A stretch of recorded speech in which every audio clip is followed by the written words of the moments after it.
हरिः ओम्। जन्माद्यस्य यतोऽन्वयादितरतश्चार्थेष्वभिज्ञस्वराट् तेने ब्रह्महृदाय आदिकवये यन्ति यं सूरयः तेजो वारिमृदं यथा विनिमयो यत्र त्रिसर्गो मृषा धाम्ना स्वेन सदा निरस्तकुहकम् सत्यं परं धीमहि निगमकल्पतरोर्गलितं फलं शुकमुखादमृतद्रवसंयुतम् पिबत भागवतं रसमालयं मुहुरहो रसिकाः भुवि भावुकाः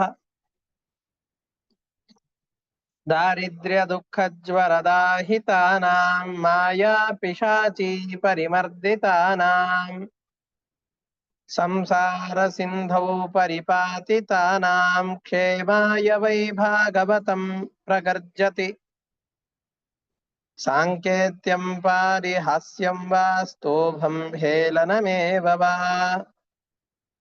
वैकुण्ठनामग्रहणम् अशेषाघहरं विदुः। श्रीगुरुभ्यो नमः। हरिः ओम्। 6ನೇ ಸ್ಕಂದದ 3ನೇ ಅಧ್ಯಾಯದ 12ನೇ ಶ್ಲೋಕದ ಭಾವಾರ್ಥದಿಂದ ನಾವು ಮುಂದಿನ ಭಾವಾರ್ಥವನ್ನು ನೋಡಬೇಕಾಗಿದೆ. ಇಲ್ಲಿಯವರೆಗೆ ಯಮದೂತರು ಬಂದು ಯಮನನ್ನು ಕುರಿತು ಪ್ರಶ್ನೆ ಮಾಡಿದಾಗ ಯಮದೇವರು ನಕ್ಕು ಭಗವಂತನ ಪಾದಕಮಲಗಳನ್ನ ಸ್ಮರಿಸಿ ಅವರಿಗೆ ಉತ್ತರವನ್ನ ಹೇಳ್ತಾ ಇದ್ದಾನೆ.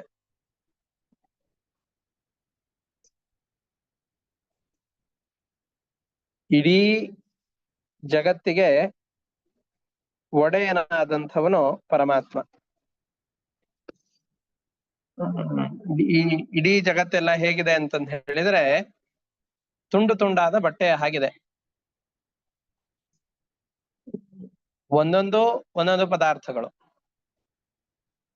ಅತ್ಯಂತ ವಿಲಕ್ಷಣವಾದ ಸ್ವಭಾವ ಇರುವ ಅನೇಕ ಪದಾರ್ಥಗಳು. ಅವೆಲ್ಲವನ್ನು ಕೂಡ ಸೇರಿಸಿ ದಾರದಿಂದ ಹೊಲಿದುವೆ ಅಂತಾದ್ರೆ ತುಂಡು ತುಂಡಾದಂತಹ ಬಟ್ಟೆಗಳೆಲ್ಲವೂ ಕೂಡ ಒಂದೇ ದೇಶದಲ್ಲಿ ಬಂದು ಸೇರ್ಕೊಳ್ಳುತ್ತೆ. ಬೇರೆ ಬೇರೆಯಾದಂತಹ ಬಟ್ಟೆಗಳ ತುಂಡು ಒಂದು ಕಡೆಯಲ್ಲಿ ಬಂದಿರಬೇಕು ಅಂತಂದ್ರೆ ಅದಕ್ಕೆ ಕಾರಣವಾದಂತಹದ್ದು ದಾರ. ನಮಗ ಆ ಬಟ್ಟೆ ಒಂದಾದ್ಮೇಲೆ ಆ ದಾರ ಕಾಣೋದೇ ಇಲ್ಲ. ಹಾಗೆಯೇ ಇಡೀ ಜಗತ್ತು ಬೇರೆ ಬೇರೆ ಸ್ವಭಾವ ಉಳ್ಳದ್ದಾಗಿದೆ. ಇಂತಹ ಭಿನ್ನ ಭಿನ್ನ ಸ್ವಭಾವ ಇರುವಂತಹ ನೀರಿನ ಸ್ವಭಾವ ಒಂದು, ಪ್ರತಿಯೊಬ್ಬ ಮನುಷ್ಯನ ಸ್ವಭಾವ ಒಂದೊಂದು. ಈ ರೀತಿಯಾಗಿ ವಸ್ತುಗಳ ಸ್ವಭಾವವೇ ಬೇರೆ ಬೇರೆಯಾದಾಗ ಅದನ್ನ ಆಶ್ರಯಿಸಿಕೊಂಡು ಇರುವಂತಹ ಪರಮಾತ್ಮ ಇದು ಎಲ್ಲದಕ್ಕೂ ಕೂಡ ಆಶ್ರಯನಾಗಿ ಇರುವವನು ಪರಮಾತ್ಮ. ಈ ಎಲ್ಲ ಪ್ರಪಂಚವನ್ನು ಕೂಡ ಭಿನ್ನ ಭಿನ್ನವಾದ ಸ್ವಭಾವ ಇರುವಂತಹ ಪ್ರಪಂಚವನ್ನ ತನ್ನ ಹತೋಟಿಯಲ್ಲಿಟ್ಟುಕೊಂಡು ಬದುಕಿರುವಂತಹ ವ್ಯಕ್ತಿ ಪರಮಾತ್ಮ.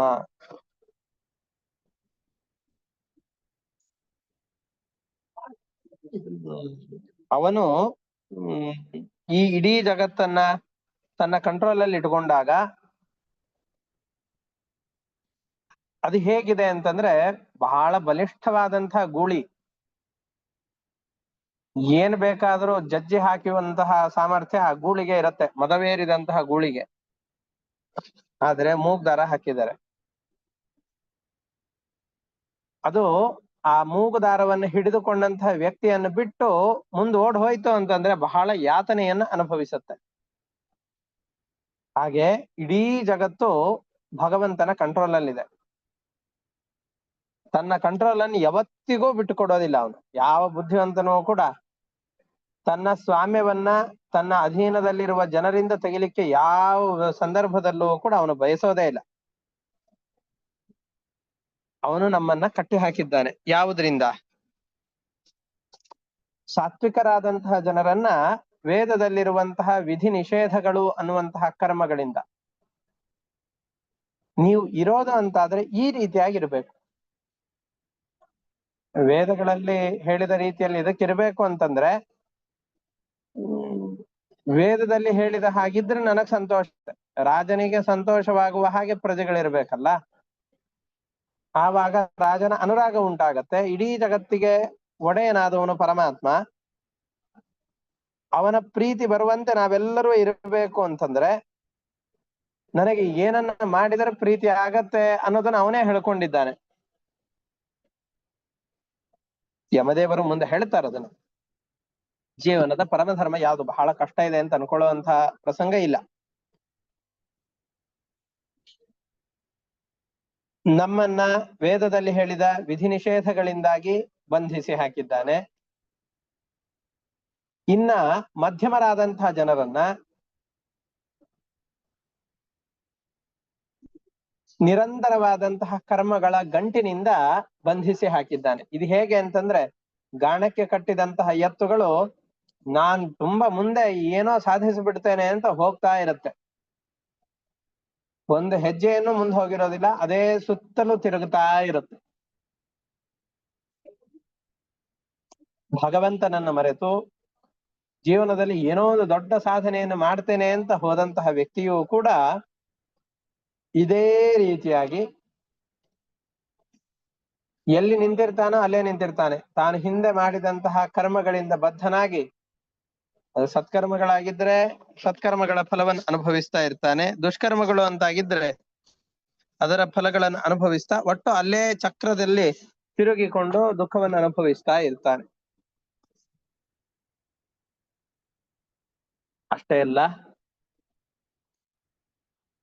ಯಾರ್ಯಾರಿದ್ದಾರೋ ನಾನು ಯಮಲೋಕಕ್ಕೆ ಅಧಿಪತಿಯನ್ನಾಗಿ ನನ್ನನ್ನು ಮಾಡಿದ್ದಾನೆ, ಇಂದ್ರನನ್ನ ಸ್ವರ್ಗಲೋಕಕ್ಕೆ ಅಧಿಪತಿಯನ್ನಾಗಿ ಮಾಡಿದ್ದಾನೆ, ಚಂದ್ರನನ್ನ ಔಷಧಿಗಳಿಗೆ ಉತ್ಪಾದಕನನ್ನಾಗಿ ಅವನನ್ನ ನಿಯಮನ ಮಾಡಿದ್ದಾನೆ. ಔಷಧಿಗಳು ಅಂತಂದ್ರೆ ನಾವ್ ಯಾವ್ಯಾವ ದವಸ ಧಾನ್ಯಗಳನ್ನ ತಿಂತೇವೋ, ಹಣ್ಣುಗಳೆಲ್ಲ ಫಲವನ್ನು ಕೊಡುತ್ತೋ, ಸಸ್ಯಗಳೆಲ್ಲ ಚಿಗುರಿ ಫಲವನ್ನು ಕೊಡುತ್ತೋ ಅಂತಹ ಎಲ್ಲ ಸಸ್ಯಗಳಲ್ಲಿ ಸಾಮರ್ಥ್ಯವನ್ನು ತುಂಬುವಂತಹ ಶಕ್ತಿಯನ್ನ ಚಂದ್ರ ಮಾಡ್ತಾನೆ. ಆ ಕೆಲಸಕ್ಕೆ ಅಂತ ಅವನನ್ನ ನಿಯಮನ ಮಾಡಿದ್ದಾರೆ. ಸೂರ್ಯನನ್ನ ಬೆಳಕು ಕೊಡುವಂತಹ ಕೆಲಸದಲ್ಲಿ ನಿಯಮನ ಮಾಡಿದ್ದಾನೆ. ಅನೇಕ ದೇವತೆಗಳು, ಅಗ್ನಿ, ಸೂರ್ಯ, ರುದ್ರದೇವರು, ವಾಯುದೇವರು, ಚತುರ್ಮುಖ ಬ್ರಹ್ಮನೇ ಮೊದಲಾದಂತಹ ದೇವತೆಗಳು, ಎಲ್ಲರೂ ಋಷಿಗಳು, ಮುನಿಗಳು ಅಂತ ಯಾರ್ಯಾರಿದ್ದಾರೋ ನಾವೆಲ್ಲರೂ ಅವನ ಆಜ್ಞೆಗೆ ಒಳಪಟ್ಟಂತಹ ವರ್ಕರ್ಸ್ಗಳ ಅಷ್ಟೇ. ಅವನ ಪೂರ್ತಿಯಾದಂತಹ ಮನೋ ಚಿಂತನೆಗಳನ್ನ ಪೂರ್ತಿಯಾಗಿ ನಾವು ಅರಿತುಕೊಂಡು ಇದ್ರಗೊಂದು ನನಗ್ ಗೊತ್ತಾಯ್ತು, ಫುಲ್ ಆಗಿ ಅವನ್ ತಿಳಿದುಕೊಂಡು ಬಿಟ್ಟಿದ್ದೇವೆ, ಪೂರ್ತಿಯಾಗಿ ಅವನ ಜ್ಞಾನ ನಮಗ್ ಬಂತು ಅಂತ ಎದೆ ತಟ್ಟಿಕೊಂಡು ಹೇಳುವಂತಹ ಸಾಮರ್ಥ್ಯ ನಮ್ಗೆ ಯಾರಿಗೂ ಇಲ್ಲ. ಅವನು ಹೇಗಿದ್ದಾನೆ ಅಂತಂದ್ರೆ ಅವನು ನಮ್ ಜೊತೆಯಲ್ಲಿದ್ರು ಅವನ ಜ್ಞಾನ ನಮಗ್ ಬರೋದೇ ಇಲ್ಲ. ಅದಕ್ಕೆ ಹೇಗೆ ಅಂತ ತುಂಬಾ ಚೆನ್ನಾಗಿ ಕೊಡ್ತಾರೆ ಅವರು.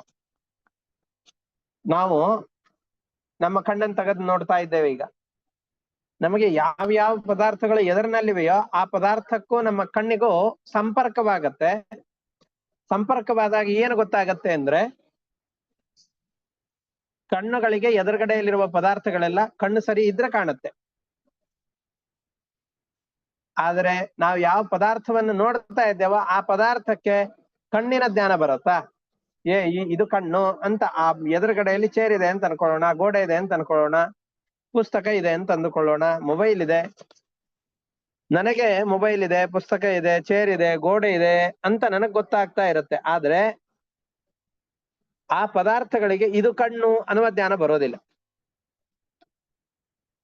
ಸಂಪರ್ಕವಾಗ್ತಾ ಇರುತ್ತೆ, ಆದ್ರೆ ಅದರ ಜ್ಞಾನ ಬರೋದಿಲ್ಲ. ಅದಕ್ಕೆ ಈ ಇಂದ್ರಿಯಗಳ ಜ್ಞಾನ ಬರೋದಿಲ್ಲ. ಹೇಗೋ ಹಾಗೆಯೇ ನಮಗೂ ಪರಮಾತ್ಮನಿಗೂ ನಿರಂತರವಾಗಿ ಸಂಪರ್ಕ ಇದ್ದೇ ಇರತ್ತೆ. ನಮ್ಮ ಹೊರಗಡೆಯಲ್ಲಿ ಒಳಗಡೆಯಲ್ಲಿ ಎಲ್ಲ ಕಡೆಯಿಂದಲೂ ಕೂಡ ಪರಮಾತ್ಮ ನಮ್ಮ ಸಂಪರ್ಕದಲ್ಲಿಯೇ ಇರ್ತಾನೆ. ಆದರೆ ನಮ್ಮ ಬಗ್ಗೆ ಎಲ್ಲವನ್ನ ಅವನು ತಿಳಿದಿದ್ದಾನೆ. ಅವನು ಇದ್ದಾನೆ ಅನ್ನುವ ಜ್ಞಾನವೇ ನಮಗೆ ಬರದೇ ಇರೋ ಹಾಗೆ ನಮಗೆ ಮುಸುಕು ಹಾಕಿ ಬಿಡ್ತಾನೆ. ಅವನ ಜ್ಞಾನ ಬರದಂತೆ ಮಾಡಿ ನಮ್ಮ ಬಗೆಗಿನ ಎಲ್ಲವನ್ನೂ ಕೂಡ, ನಮ್ಮ ಉದ್ದ ಅಗಲವನ್ನ, ಆಳವನ್ನ ಎಲ್ಲವನ್ನೂ ಕೂಡ ತಿಳಿದುಕೊಂಡಿದ್ದಾನೆ. ಯಾಕೆ ಅಂತಂದ್ರೆ ನಮ್ಮ ಎಲ್ಲ ಇಂದ್ರಿಯಗಳಿಗೆ ಅತೀತನಾದಂತಹ ವ್ಯಕ್ತಿ ಪರಮಾತ್ಮನಾಗಿದ್ದಾನೆ. ನೀನು ಯಾರೋ ದೂತರು ಅಂತ ಹೇಳಿದೆಯಲ್ಲ, ಪರಮಾತ್ಮ ಎಷ್ಟು ಸುಂದರನಾಗಿದ್ದಾನೋ, ಲಕ್ಷ್ಮೀಪತಿ ಆಗಿದ್ದಾನೋ, ಪೂಜ್ಯನಾಗಿದ್ದಾನೋ, ಗುಣಪೂರ್ಣನಾಗಿದ್ದಾನೋ ಅದರಂತೆ ಅವನ ದೂತರು ಕೂಡ ನೋಡ್ಲಿಕ್ಕೆ ಅವಂದೇ ತರ ವೇಷಗಳು ಇವೆಲ್ಲವೂ ಕೂಡ ಅವನದ್ದೇ ರೀತಿಯಾಗಿದೆ. ಅವನ ರೂಪ ಹೇಗಿದೆಯೋ ಅದೇ ರೀತಿಯಾದ ರೂಪ, ಅದೇ ರೀತಿಯಾದ ಗುಣ ಸ್ವಭಾವ. ಅವನ ನಾಮೋಚ್ಚಾರಣೆ ಎಲ್ಲೆಲ್ಲಿ ನಡೆಯುತ್ತೋ ಅಲ್ಲಿ ಎಲ್ಲ ಕಡೆಯಲ್ಲಿ ವಿಷ್ಣು ದೇವತರು ಸಂಚಾರ ಮಾಡ್ತಾ ಇರ್ತಾರೆ. ನೀವೆಲ್ಲಿದ್ದೀರೋ ನಿಮ್ಮ ಪಕ್ಕದಲ್ಲಿ ಎಲ್ಲ ಆ ವಿಷ್ಣು ದೇವತರ ಸಂಚಾರ ಆಗ್ತಾ ಇರುತ್ತೆ ಈಗ. ಯಾಕೆ ಅಂತಂದ್ರೆ ನೀವಿರುವ ಸ್ಥಳದಲ್ಲಿ ಭಗವಂತನ ಕಥೆಗಳ ಶ್ರವಣವಾಗ್ತಾ ಇದೆ. ಈಗ ಭಗವಂತನ ನಾಮಸ್ಮರಣೆ ಆಗ್ತಾ ಇದೆ. ಆ ಸ್ಥಳದಲ್ಲೆಲ್ಲ ಇವರು ಸಂಚಾರ ಮಾಡ್ತಾ ಇರ್ತಾರೆ. ತಸ್ಯಾತ್ಮ ತಂತ್ರಸ್ಯ ಹರೇರಧೀಶಿತು ಪರಸ್ಯ ಮಾಯಾಧಿಪತೇರ್ಮಹಾತ್ಮನಃ ಪ್ರಾಯೇಣ ದೂತಾಃ ಇಹ ವೈ ಮನೋಹರಾಃ ಚರಂತಿ ತದ್ರೂಪ ಗುಣಸ್ವಭಾವಾಃ.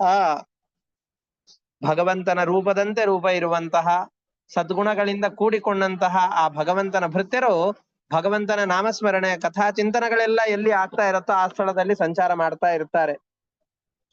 ಇಂತಹ ದೂತರಿಗೆ ಅಧಿಪತಿಯಾದಂತಹ ಆ ಪರಮಾತ್ಮನನ್ನ ಅಹಂ ಮಹೇಂದ್ರ ನಿರತಿ ಪ್ರಚೇತಾಹ ಸುಮೋಗ್ ನಿರೀಶ ಪವನೋರ್ಕೋ ವಿರಿಂಚಃ ಆದಿತ್ಯ ವಿಶ್ವೇ ವಸತುಭೂತ ಸಾಧ್ಯಾಹ ಮರುದ್ಗಣಾ ರುದ್ರಗಣಾಃ ಸಸಿದ್ಧಾಃ ಅನ್ಯೇ ಚ ಯೇ ವಿಶ್ವಸೃಜೋ ಅಮರೇಶಾಃ ಭೃಗ್ವಾದಯೋ ಸ್ಪೃಷ್ಟ ರಜಸ್ತಮಸ್ಕಾಃ ಯಸ್ಯ ಇಹಿತಂ ನ ವಿದುಸ್ಪೃಷ್ಟಮಾಯಾಃ ಸತ್ವಪ್ರಧಾನಾಃ ಅಪಿ ಕಿಂ ತತೋನ್ಯೇ. ಈ ಭಗವಂತನ ಸಂಕಲ್ಪವನ್ನು ನಾನು, ರುದ್ರದೇವರು, ಬ್ರಹ್ಮದೇವರು, ವಾಯುದೇವರೇ ಮೊದಲಾದಂತಹ ಎಲ್ಲ ದೇವತೆಗಳು ಕೂಡ ಪೂರ್ತಿಯಾಗಿ ತಿಳಿಲಿಕ್ಕೆ ಸಾಧ್ಯ ಇಲ್ಲ. ಅವನು ಏನು ಕೆಲಸವನ್ನು ಹೇಳ್ತಾನೋ ಆ ಕೆಲಸವನ್ನು ಮಾಡಿಕೊಂಡು ಹೋಗ್ತೇವೆ ಅಷ್ಟೇ. ಆ ವಿಷ್ಣು ದೂತರು ಇವರಲ್ಲ, ದೇವತೆಗಳಿಂದಲೂ ಮಾನ್ಯರಾದವರು, ಮಹಾ ಅದ್ಭುತವಾದ ಕಾರ್ಯವನ್ನ ಸಾಧಿಸಿದವರವರು. ಅವರ ರೂಪ ಯಾರಿಗಾದ್ರೂ ಕಾಣಿಸ್ಬೇಕು ಅಂತಂದ್ರೆ ಅವರು ಮಹಾವಿಷ್ಣು ಭಕ್ತರೇ ಆಗಿರಬೇಕು. ಇಲ್ಲ ಅಂತಂದ್ರೆ ಆ ಮಹಾತ್ಮರ ರೂಪವನ್ನು ನೋಡ್ಲಿಕ್ಕೂ ನಮಗ್ ಸಾಧ್ಯ ಇಲ್ಲ. ಅವರು ಸಾಮಾನ್ಯರಾದಂತಹ ಮನುಷ್ಯರು ಅಂತ ಯಾರು ಇರ್ತಾರೋ ಆ ಮನುಷ್ಯರನ್ನ ಬೆಂಕಿಗಳು, ಯಾವುದೇ ಶತ್ರುಗಳು ಬರ್ಲಿ, ಎಂತಹದ್ದೇ ಅಪಾಯ ಇರ್ಲಿ, ಎಲ್ಲ ಅಪಾಯದಿಂದ ಅವರು ಕಾಣಿಸಿಕೊಂಡೋ ಕಾಣಿಸದೇನೋ ಆ ಅಪಾಯದಿಂದ ನಮ್ಮೆಲ್ಲರನ್ನು ಕೂಡ ಪರಿಹಾರ ಮಾಡ್ತಾ ಇರ್ತಾರೆ, ಪಾರ ಮಾಡ್ತಾ ಇರ್ತಾರೆ. ನಮಗೆ ಅವರು ಕಾಣಿಸದೇ ಇರಬಹುದು, ನಮಗೆ ಬಂದಂತಹ ಎಷ್ಟೋ ಅಪಾಯಗಳಿಂದ ಅವರು ದೂರ ಮಾಡ್ತಾ ಇರ್ತಾರೆ. ಭೂತಾನಿ ವಿಷ್ಣೋಃ ಸುರಪೂಜಿತಾನಿ ದುರ್ದರ್ಶ ಲಿಂಗಾನಿ ಮಹಾದ್ಭುತಾನಿ ರಕ್ಷಂತಿ ತದ್ಭಕ್ತಿ ಮತಃ ಪರೇಭ್ಯೋ ಮತ್ತಶ್ಚ ಮರ್ತ್ಯಾನಥ ಸರ್ವತಶ್ಚ. ದೇವತೆಗಳಿಂದ ಪೂಜಿತವಾದಂತಹ ಆ ವಿಷ್ಣು ಭಕ್ತರ ರೂಪಗಳು ಸಾಮಾನ್ಯ ಮನುಷ್ಯರ ಕಣ್ಣಿಗೆ ಗೋಚರವಾಗುವಂತಹದ್ದಲ್ಲ. ಯಾರು ಭಕ್ತರಿದ್ದಾರೋ ಅಂತಹ ವ್ಯಕ್ತಿಗಳಿಗೆ ನಿರಂತರವಾಗಿ ಬರುವ ಆಪತ್ತುಗಳಿಂದ ಪರಿಹಾರವನ್ನು ಸೂಚನೆ ಮಾಡ್ತಾ ಇರ್ತಾರೆ. ಈಗ ಅಜಾಮಿಳನ ಕಥೆಯನ್ನು ನೀವು ನನಗೆ ಬಂದು ಹೇಳಿದಿರಿ. ಅಜಾಮಿಳನನ್ನ ಇವರು ರಕ್ಷಣೆ ಮಾಡಿದ್ದಾರೆ ಅಂತಂದ್ರೆ ನೀವು ಒಂದು ತಲೆಯಲ್ಲಿ ನಿಶ್ಚಯ ಮಾಡಿಕೊಳ್ಳಿ, ಅವನು ಪಾಪಿ ಅಲ್ಲ. ಯಾಕೆ ಅಂತಂದ್ರೆ ಯಾವುದು ಪುಣ್ಯ ಯಾವುದು ಪಾಪ ಎಂಬಂತಹ ವ್ಯವಸ್ಥೆಯನ್ನ ನಿರ್ಣಯ ಮಾಡಿಕೊಂಡಂತಹ ವ್ಯಕ್ತಿ ಭಗವಂತನೇ. ಆ ಪೂರ್ತಿ ಆದಂತಹ ತತ್ವಜ್ಞಾನವನ್ನ ಬೇರೆ ಯಾರಿಗೂ ಕೂಡ ಪಡೆಯಲಿಕ್ಕೆ ಸಾಧ್ಯ ಇಲ್ಲ. ಆ ಸರಿ ತಪ್ಪು ಇವುಗಳ ಪೂರ್ತಿಯಾದ ವಿವರಣೆಯನ್ನ ತಿಳಿದಂತಹ ವ್ಯಕ್ತಿ ಆ ಪರಮಾತ್ಮನೇ ಹೊರತಾಗಿ ಬೇರೆ ಯಾರೂ ಕೂಡ ಪೂರ್ತಿಯಾಗಿ ಅದನ್ನು ತಿಳಿಲಿಕ್ಕೆ ಸಾಧ್ಯ ಇಲ್ಲ. ಅವನ ಆದೇಶದಂತೆ ನಾವು ಕೂಡ ಸ್ವಲ್ಪ ಮಟ್ಟಿಗೆ ಸರಿಯಾವುದು ತಪ್ಪ್ಯಾವುದು ಅಂತ ಅರಿತುಕೊಳ್ಳಬಹುದೇ ಹೊರತಾಗಿ ಪೂರ್ತಿಯಾಗಿ ಅದರ ತತ್ವಜ್ಞಾನ ನಮಗೂ ಇಲ್ಲ. ಧರ್ಮಂ ತು ಸಾಕ್ಷಾತ್ ಭಗವತ್ ಪ್ರಣೀತಂ ನವೈ ವಿದುರ್ ಋಷಯೋ ನಾಪಿ ದೇವಾಹ ನ ಸಿದ್ಧ ಮುಖ್ಯಾಹ ಅಸುರಾಹ ಮನುಷ್ಯಾಹ ಕುತೋನು ವಿದ್ಯಾಧರ ಚಾರಣಾದಯ. ಧರ್ಮ ಯಾವುದು ಅಧರ್ಮ ಯಾವುದು ಅನ್ನುವುದನ್ನ ಪರಮಾತ್ಮನೇ ಸಾಕ್ಷಾತ್ತಾಗಿ ನಿರ್ಣಯ ಮಾಡಿಕೊಟ್ಟಿದ್ದಾನೆ. ನವೈ ವಿದುರ್ ಋಷಯೋ ನಾಪಿ ದೇವಾಹ. ಆ ಧರ್ಮಾಧರ್ಮಗಳ ವ್ಯವಸ್ಥೆಯನ್ನ ಋಷಿಗಳಾಗ್ಲಿ ದೇವತೆಗಳಾಗ್ಲಿ ಯಾರೂ ಕೂಡ ಪೂರ್ತಿಯಾಗಿ ತಿಳಿದಿಲ್ಲ. ನ ಸಿದ್ಧ ಮುಖ್ಯಾಹ ಅಸುರಾಹ ಮನುಷ್ಯಾಹ. ಸಿದ್ಧರಾಗಿರಬಹುದು, ಅಸುರರಾಗಿರಬಹುದು, ಅಥವಾ ಮನುಷ್ಯರಾದಂತಹ ನಾವೆಲ್ಲರೂ ಕೂಡ ಪೂರ್ತಿಯಾಗಿ ತಿಳಿಲಿಕ್ಕೆ ಹೇಗೆ ಸಾಧ್ಯ?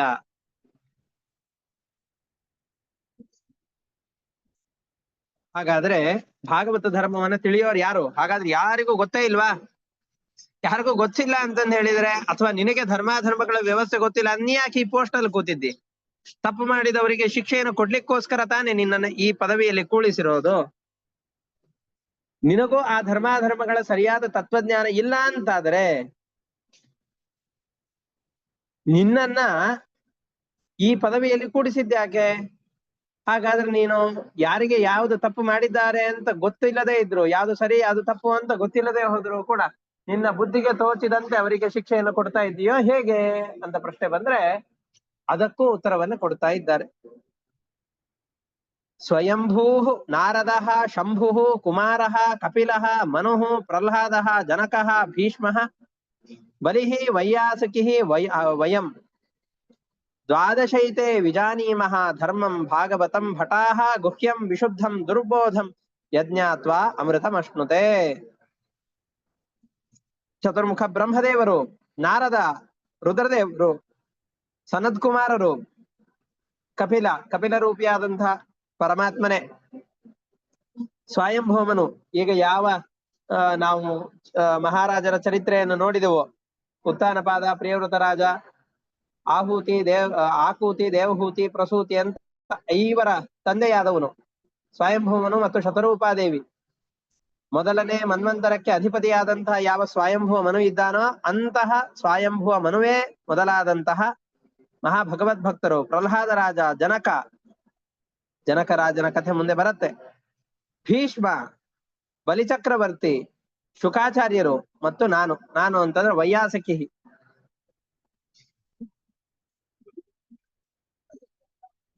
ವೈಯಾಸಕಿ ಅಂತಂದ್ರೆ ಶುಕಾಚಾರ್ಯರು ಮತ್ತು ವಯಂ ನಾವು ಯಮದೇವರು. ಈ 12 ಜನರು ಮಾತ್ರ ಆ ಧರ್ಮ ಅಧರ್ಮಗಳ ವ್ಯವಸ್ಥೆಯನ್ನ ತಿಳಿದಿದ್ದೇವೆ. ಈ ಭಾಗವತ ಧರ್ಮವನ್ನು ತಿಳಿಯೋದು ಅಷ್ಟು ಸುಲಭ ಅಂತ ಅಂದುಕೊಳ್ಬೇಡಿ, ಬಹಳ ಕಷ್ಟ. ತಿಳಿದ್ರೆ ಮೋಕ್ಷಕ್ಕೆ ಹೋಗ್ತಾರೆ. ಅಲ್ಲಪ್ಪ ತುಂಬಾ ಕಷ್ಟ ಅಂತ ಹೇಳಿದ್ರೆ ನಮಗ್ ಮಾಡ್ಲಿಕ್ಕೆ ಆಗೋದಿಲ್ಲ ಅಂತಂದ್ರೆ ಬಿಟ್ಬಿಡೋಣ. ಧರ್ಮ ತಿಳಿಯೋದೇ ನಿಮಗೆ ಇಷ್ಟು ಕಷ್ಟ ಅಂತ ಆದಾಗ ಆಚರಣೆ ಮಾಡೋದು ಬಹಳಷ್ಟು ಕಷ್ಟ ಅಲ್ಲ? ಹಾಗಾದ್ರೆ ಆ ಧರ್ಮಾಧರ್ಮಗಳ ವ್ಯವಸ್ಥೆಯನ್ನ ಆಚರಣೆ ಮಾಡ್ಲಿಕ್ಕೆ ಅಂತ ನಾವಷ್ಟು ಯಾಕೆ ಪ್ರಯತ್ನ ಪಡಬೇಕು? ನಮ್ಮ ಕೈಯಿಂದ ಏನಾಗತ್ತೋ ಅಷ್ಟನ್ನು ಮಾಡಿ ಮುಗಿಸಿದ್ರೆ ಆಯ್ತಲ್ವಾ? ಯಾತಕ್ಕೋಸ್ಕರವಾಗಿ ಇಡೀ ಜೀವನವನ್ನ ಧರ್ಮಾಚರಣೆ ಮಾಡಬೇಕು ಅಂತ, ಅದಕ್ಕೋಸ್ಕರ ಅಂತ ಮೀಸಲಾಗಿಡ್ಬೇಕು. ಯಾವ್ದು ಧರ್ಮ ಯಾವ್ದು ಅಧರ್ಮ ಅಂತ ತಿಳಿಲಿಕ್ಕೆ ಪಡಿಪಾಟಲನ್ನ ಪಡಬೇಕಾದ ಅನಿವಾರ್ಯತೆ ಏನಿದೆ ಅಂತ ಕೇಳಿದರೆ ಅದಕ್ಕೆ ಹೇಳ್ತಾ ಇದ್ದಾರೆ, ಏತಾವಾನೇವ ಲೋಕೇಸ್ಮಿನ್ ಪುಂಸಾಂ ಧರ್ಮ ಪರಸ್ಮೃತಃ ಭಕ್ತಿ ಯೋಗೋ ಭಗವತಿ ತನ್ನಾಮ ಗ್ರಹಣಾದಿಭಿಃ. ತುಂಬಾ ಕಷ್ಟ ಅಂತ ಅನ್ಕೊಳ್ಬೇಡಿ, ಸುಲಭ ಇಷ್ಟೇ ಇದೆ ನೋಡಿ ಅಂತ ಅತ್ಯಂತ ಕಷ್ಟಕರವಾದಂತಹ ವಿಷಯವನ್ನು ಕೂಡ ಸುಲಭವಾಗಿ 2 ಪಂಕ್ತಿಯಲ್ಲಿ ಹೇಳ್ತಾ ಇದ್ದಾರೆ. ಜನರೆಲ್ಲ ಮಾಡ್ಬೇಕಾದ ಇದು, ಅವರು ಇವರು ಅಂತ ಇದಕ್ಕೆ ಪಾರ್ಟೇಷನ್ ಇಲ್ಲ. ಇವ್ರು ಇದನ್ ಮಾಡ್ಬೇಕು, ಅವ್ರು ಇದನ್ ಮಾಡ್ಬೇಕು. ಯಾರ್ಯಾರು ಮನುಷ್ಯರು ಅಂತಿದ್ದಾರೋ, ಮನುಷ್ಯ ಮಾತ್ರರಾದಂತಹ ವ್ಯಕ್ತಿಗಳು ಅಂತ ಯಾರಿದ್ದಾರೋ ಅವ್ರು ಎಲ್ಲರೂ ಮಾಡ್ಬೇಕಾದ, ಇವರು ಅವರು ಅಂತ ವಿಭಾಗ ಇಲ್ಲದೇನೆ ಪ್ರತಿಯೊಬ್ಬರೂ ಅನುಷ್ಠಾನ ಮಾಡಲೇಬೇಕಾದಂತಹ ಧರ್ಮ ಯಾವುದು ಅಂತಂದ್ರೆ ಭಕ್ತಿ ಯೋಗೋ ಭಗವತಿ ತನ್ನಾಮ ಗ್ರಹಣಾದಿಭಿಃ. ಭಗವಂತನ ನಾಮ ಸಂಕೀರ್ತನೆ ಜೊತೆಯಲ್ಲಿ ಭಗವಂತನ ಗುಣಕರ್ಮಗಳನ್ನ ಆವಾಗ ಚಿಂತನೆ ಮಾಡೋದು, ಭಗವಂತನ ಮಹತ್ವಗಳನ್ನ ನಿರಂತರವಾಗಿ ಯೋಚನೆ ಮಾಡ್ತಾ ಇರೋದು. ಇದೇ ಜಗತ್ತಿನಲ್ಲಿರುವಂತಹ ಎಲ್ಲ ವ್ಯಕ್ತಿಗಳಲ್ಲಿ ಸಾಧಾರಣವಾಗಿರುವಂತಹ ಪರಧರ್ಮ. ಇದನ್ನ ನಾವೆಲ್ಲರೂ ಮಾಡಬಹುದು, ತುಂಬಾ ಸುಲಭವಾದದ್ದು, ಆದ್ರೆ ಅನುಷ್ಠಾನ ಮಾಡ್ಲಿಕ್ಕೆ ಬಹಳ ಕಷ್ಟ. ನೋಡಿ 2 ಪಂಕ್ತಿಯಲ್ಲಿ ಹೇಳಿದ್ದಾರೆ, 1 ನಿಮಿಷದಲ್ಲಿ ಕೇಳಿಬಿಟ್ಟು ಎಷ್ಟು ಸುಲಭವಾಗಿದೆ. ಜಗತ್ತಿನಲ್ಲಿ ವಿಹಿತವಾದಂತಹ ಸರ್ವೋತ್ಕೃಷ್ಟವಾದ ಧರ್ಮ ಇಷ್ಟೇ. ಭಗವಂತನಲ್ಲಿ ಭಕ್ತಿಯನ್ನು ಮಾಡಬೇಕು. ಆ ಭಕ್ತಿಯನ್ನು ಮಾಡಬೇಕು ಅಂತಂದ್ರೆ ಭಗವಂತನ ನಾಮಸ್ಮರಣೆಯನ್ನು ಮಾಡಬೇಕು. ಆ ನಾಮಸ್ಮರಣೆಯನ್ನು ಮಾಡಬೇಕಾದ್ರೆ ಆ ನಾಮಸ್ಮರಣೆಯಲ್ಲಿ ಆ ಸಾಮರ್ಥ್ಯ ತುಂಬಬೇಕು ಅಂತಂದ್ರೆ ಆ ಭಗವಂತನ ಮಹತ್ವಗಳನ್ನು ತಿಳಿದುಕೊಳ್ಬೇಕು. ಭಾಗವತಾದಿ ಗ್ರಂಥಗಳ ಮುಖಾಂತರವಾಗಿ ಪರಮಾತ್ಮ ಮಾಡಿದಂತಹ ಮಹದ್ ಉಪಕಾರ ನಮಗೇನಿದೆ ಅನ್ನೋದನ್ನ ಮತ್ತೆ ಮತ್ತೆ ಮತ್ತೆ ಮತ್ತೆ ಮತ್ತೆ ವಿಮರ್ಶೆ ಮಾಡ್ತಾ ಇರಬೇಕು. ಈ ಎಲ್ಲ ಗ್ರಂಥಗಳಲ್ಲೂ ಕೂಡ ಗಮನಿಸಿದರೆ ಹೇಳ್ತಾ ಇರೋದಿಷ್ಟೇ, ಭಗವಂತನ ಮಹತ್ವ ಇಷ್ಟು, ನಮಗಿಂತ ಅತಿರಿಕ್ತವಾದಂತಹ ಒಂದು ದೊಡ್ಡ ಶಕ್ತಿ ಇದೆ, ನಾವು ಸರ್ವೋತ್ತಮರು, ನಾವು ಎಲ್ಲವನ್ನು ಮಾಡಬಲ್ಲವು ಅನ್ನುವಂತಹ ಅಹಂಕಾರವನ್ನು ಬಿಡು. ಒಂದಲ್ಲ ಒಂದು ದಿವಸ ನೀನು ಗಳಿಸಿದ ಎಲ್ಲ ಸಂಪತ್ತನ್ನು ಇಲ್ಲಿಯೇ ಬಿಟ್ಟು ಹೋಗಬೇಕು. ಅಂತಾದಾಗ ಬಿಟ್ಟು ಹೋಗುವಂತಹ ಸಂಪತ್ತಿಗೋಸ್ಕರವಾಗಿ ಬಳಲಬೇಡ. ಯಾವ ಸಂಪತ್ತು ಎಂದಿಗೂ ನಿನ್ನ ಜೊತೆಯಲ್ಲಿಯೇ ಇರುತ್ತೋ ಅಂತಹ ಸಂಪತ್ತಿಗೋಸ್ಕರವಾಗಿ ಜೀವನವನ್ನು ನಡೆಸು. ಅಂತಹ ಸಂಪತ್ತು ಯಾವುದು? ಪುಣ್ಯ. ನಾ ಇದನ್ನ ಬೇಕಾದಷ್ಟು ಬಾರಿ ಹೇಳಿದ್ದೇನೆ. ವಿದೇಶಗಳಿಗೆ ಹೋದಾಗ ನಮ್ಮ ಸಂಪತ್ತು ಅಲ್ಲಿ ಚಲಾವಣೆಗೆ ಬರೋದಿಲ್ಲ, ನಮ್ಮ ದೇಶದ ಕರೆನ್ಸಿಯನ್ನ ಅಲ್ಲಿ ಯೂಸ್ ಮಾಡ್ಲಿಕ್ಕೆ ಆಗೋದಿಲ್ಲ. ಅದಕ್ಕೋಸ್ಕರವಾಗಿ ಆಯಾಯ ದೇಶದ ಕರೆನ್ಸಿಗೆ ನಮ್ಮ ಹಣವನ್ನ ಬದಲಾಯಿಸಿಕೊಳ್ಳುತ್ತೇವೆ. ಅಮೆರಿಕಕ್ಕೆ ಹೋದ್ರೆ ಡಾಲರ್ ಅಂತನೋ, ಬೇರೆ ದೇಶಗಳಿಗೆ ಹೋದ್ರೆ ಆಯಾಯ ದೇಶದ ಇದಕ್ಕೆ ಸಂಪತ್ತಿಗೆ ಅದನ್ನ ಬದಲಾಯಿಸಿಕೊಳ್ಳುತ್ತೇವೆ, ದುಡ್ಡಿಗೆ ಅದನ್ನ ಬದಲಾಯಿಸಿಕೊಳ್ಳುತ್ತೇವೆ. ಹಾಗೆ ಪರಲೋಕದಲ್ಲೂ ಬರುವಂತಹ ಎಲ್ಲ ಕಡೆಯಲ್ಲಿ ಚಲಾವಣೆಯಾಗುವ ದೊಡ್ಡ ಸಂಪತ್ತು ಅಂತಂದು ಹೇಳಿದ್ರೆ ನಾವು ಗಳಿಸಿದಂತಹ ಪುಣ್ಯ. ಆ ಪುಣ್ಯವನ್ನ ಗಳಿಸಿಕೊಳ್ಬೇಕು. ಆ ಪುಣ್ಯವನ್ನು ಗಳಿಸಿಕೊಳ್ಬೇಕು ಅಂತಂದು ಹೇಳಿದ್ರೆ ಮಾಡುವ ಪ್ರತಿಯೊಂದು ಕರ್ಮಗಳಲ್ಲೂ ನಾನು ಮಾಡ್ತಾ ಇದ್ದೇನೆ ಎಂಬಂತಹ ಅಹಮಿಕೆಯನ್ನ, ಅಹಂಕಾರ ಭಾವನೆಯನ್ನ ಬಿಡಬೇಕು. ಮಾಡುವ ಪ್ರತಿಯೊಂದು ಕರ್ಮಗಳು ಭಗವಂತನ ಪೂಜೆ ಅನ್ನುವ ಭಾವನೆಯಿಂದ ಆ ಕರ್ಮಗಳನ್ನು ಮಾಡ್ತಾ ಇರಬೇಕು. ಇಷ್ಟು ಮಾಡಿ ಕರ್ಮಗಳನ್ನು ಮಾಡ್ತಾ ಇದ್ದೇನೆ ಇಷ್ಟೇ ಸಾಕು ಅಂತ ಅದರಲ್ಲೇ ತೃಪ್ತನಾಗದೇನೆ ಕರ್ಮಯೋಗದಲ್ಲೂ ಕೂಡ ಆಸಕ್ತಿಯನ್ನು ಹೊಂದಬೇಕು. ಕರ್ಮಯೋಗದಲ್ಲಿ ಆಸಕ್ತಿ ಇದೆ, ಅದರ ಜೊತೆಯಲ್ಲಿ ಜ್ಞಾನ ಯೋಗದಲ್ಲಿಯೂ ನಮ್ಮ ಜೀವನವನ್ನ ಸ್ವಲ್ಪ ಕಾಲದವರೆಗೂ ಮೀಸಲಾಗಿಡಬೇಕು. ಭಗವಂತನ ಅರಿವನ್ನು ಪಡೆದುಕೊಳ್ಳಿಕ್ಕೆ ಅಂತ ಪ್ರಯತ್ನ ಪಡಬೇಕು. ಹೊಸದಾದ ವಿಷಯಗಳನ್ನು ನಾನು ಅರಿಬೇಕು, ಭಗವಂತನ ಬಗ್ಗೆ ತಿಳಿಬೇಕು ಅನ್ನುವ ಹಸಿವನ್ನ ಎಂದಿಗೂ ಇಂಗಿಸಿಕೊಳ್ಳಬಾರದು. ಪ್ರತಿನಿತ್ಯದಲ್ಲಿ ಆ ಭಗವಂತನ ಬಗೆಗಿನ ತಿಳಿವಿನ ಹಸಿವನ್ನ ನೀಗಿಸಿಕೊಳ್ಳಬಾರದು. ನಿರಂತರವಾಗಿ ಆ ಭಗವಂತನ ಬಗೆಗಿನ ಅರಿವನ್ನ ಪಡಿಬೇಕು. ಇಷ್ಟನ್ನು ಹೇಳಿ ನೋಡಿ, ಯಮದೂತರೇ, ಬರೀ ಅವನಿಗಷ್ಟೇ ಇಲ್ಲ, ನಿಮಗೂ ಇದು ಒಂದು ಪಾಠ. ಪುತ್ರಕಾಹ ಅಂತ ಮಕ್ಕಳೇ ಅಂತ ತನ್ನ ಯಮಭಟರನ್ನ ಸಂಬೋಧನೆ ಮಾಡಿ ಯಮ ಹೇಳ್ತಾ ಇದ್ದಾನೆ, ನಾಮೋಚ್ಚಾರಣ ಮಾಹಾತ್ಮ್ಯಂ ಹರೇ ಪಶ್ಯತ ಪುತ್ರಕಾಹ ಅಜಾಮಿಳೋಪಿ ಏನೈವ ಮೃತ್ಯುಪಾಶಾದ ಮುಚ್ಯತ. ಭಗವಂತನ ನಾಮೋಚ್ಚಾರಣೆಯ ಮಾಹಾತ್ಮ್ಯವನ್ನ ತಿಳಿರಿ, ಎಷ್ಟಿದೆ ನೋಡಿ. ಅಜಾಮಿಳನು ಕೂಡ ಮರಣದ ಪಾಶದಿಂದಾಗಿ ಮುಕ್ತನಾಗಿ ಹೋಗಿದ್ದಾನೆ. ನಮಗೆ ಮಗನನ್ನ ಕರೀಬೇಕು ಅನ್ನೋ ಉದ್ದೇಶದಿಂದ ಅಜಾಮಿಳನು ನಾರಾಯಣ ಅನ್ನೋ ಹೆಸರನ್ನ ಕರೆದರೂ ಕೂಡ ವಿಷ್ಣುದೂತರು ಬಂದು ಅವನನ್ನ ರಕ್ಷಣೆ ಮಾಡಿ ಅವನನ್ನ ಉತ್ತಮ ಲೋಕಕ್ಕೆ ಕರೆದುಕೊಂಡು ಹೋಗಿದ್ದಾರೆ ಅಂತಾದಾಗ ಭಗವಂತನ ನಾಮದ ಮಹತ್ವವನ್ನ ಅರಿಯಿರಿ ಅಂತ ಹೇಳ್ತಾ ಇದ್ದಾನೆ. ನಾನು ಮತ್ತೆ ಮತ್ತೆ ಹೇಳ್ತೇನೆ, ಈ ಸಂದರ್ಭಗಳನ್ನ ಗಮನಿಸಿ, ಬರೀ ನಾರಾಯಣ ಅಂತ ಬಾಯಲ್ಲಿ ಒಂದು ಬಾರಿ ಶಬ್ದ ಬಂದ್ರೆ ಸಾಕು ಅಂತ ನಮ್ಮ ಮನಸ್ಸಿನಲ್ಲಿ ಎಂದಿಗೂ ಬರಬಾರದು. ಅಘನಿರಹರಣಾಯ ಏತಾವತ ಅಲಂ, ಪಾಪ ಪರಿಹಾರ ರೂಪವಾದಂತಹ ಉದ್ದೇಶದಿಂದ ನಾವು ಕೆಲವೊಂದಿಷ್ಟು ಕೆಲಸಗಳನ್ನು ಮಾಡ್ತಾ ಇರ್ತೇವೆ. ವಸ್ತುತಸ್ತು ಹೀಗೆ ಮಾಡಬಹುದಾ ಅಂತ ಗಮನಿಸಿ ನೀವೇ. ರಾಜನ ಬಳಿಯಲ್ಲಿ ಹೋಗಿ ಕ್ಷುಲ್ಲಕವಾದಂತಹ ಯಾವುದೋ ಒಂದು ದಿವಸದ ಹಸಿವನ್ನ ನೀಗಿಸ್ಲಿಕ್ಕೆ ಅಂತ ರಾಜನ ಬಳಿಯಲ್ಲಿ ಕೇಳಬಾರದು. ನನ್ನ ಇಡೀ ಜೀವನಕ್ಕೆ ಬೇಕಾದ ವ್ಯವಸ್ಥೆಯನ್ನು ಮಾಡಿಕೊಡೋ ಅಂತ ಅವನನ್ನ ಕೇಳಬೇಕು.